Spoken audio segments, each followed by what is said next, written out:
Well, a new Fox News poll has President Obama's approval rating at 44% among all registered voters. However, among black voters, that number soars to 86%. My next guest says that although President Obama's election generated ethnic pride, his performance has negated that, given how much African Americans have suffered under his watch.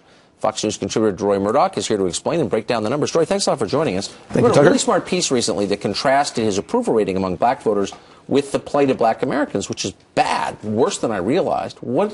Give us an outline.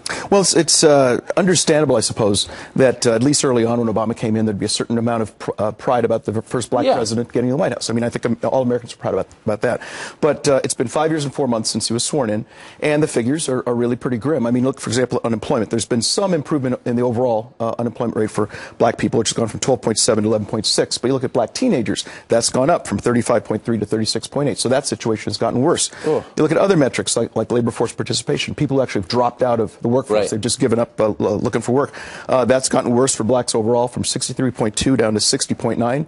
And for black teenagers, that's dropped from 29.6 to 27.9. Or that situation's labor force participation for black teenagers is only 27%? 27 points, about 28%.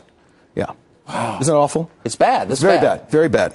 You go on to poverty. We've got more black people in poverty. That's gone from 25.8% to 27.2%. And these are all official Obama administration numbers I'm giving you from the Labor Department, from the Census Bureau, et cetera. These aren't numbers from some crazy right-wing think tank or something. So you've seen in the past week the president, his wife, and the attorney general all say that racism is a central problem in American life. Is that part of a strategy to deflect attention from the economic realities? I don't know if that's their intention, but it certainly has that effect. I mean, you hear a lot from the administration, which seems to racialize so many situations. They seem rather race-obsessed.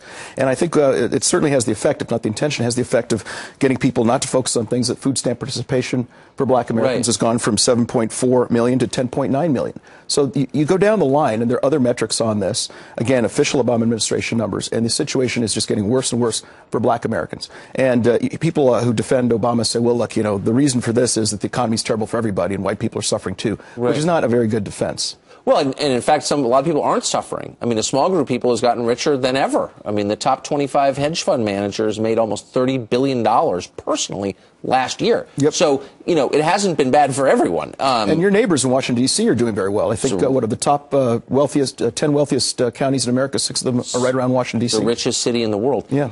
If we had a Republican president right now, and you saw numbers like that, 27% labor force participation among black youth, what would the response be? The response would be that the Republican president's racist policies are making life miserable for black people. You'd hear about it all the time on every news channel, not just here, and everyone would be very familiar with these figures. I think one reason you don't see more of a response among black people is that you don't hear about this in the media. That's right. I had to dig these numbers up and spend some time putting them into a spreadsheet and all that, and you just don't see these numbers floating around out there. Well, I'm glad you did, because it's interesting, and it's always better to have more facts than debate. DeRoy Murdock, thanks a lot. Thank you, Tucker. Piece. Thank you.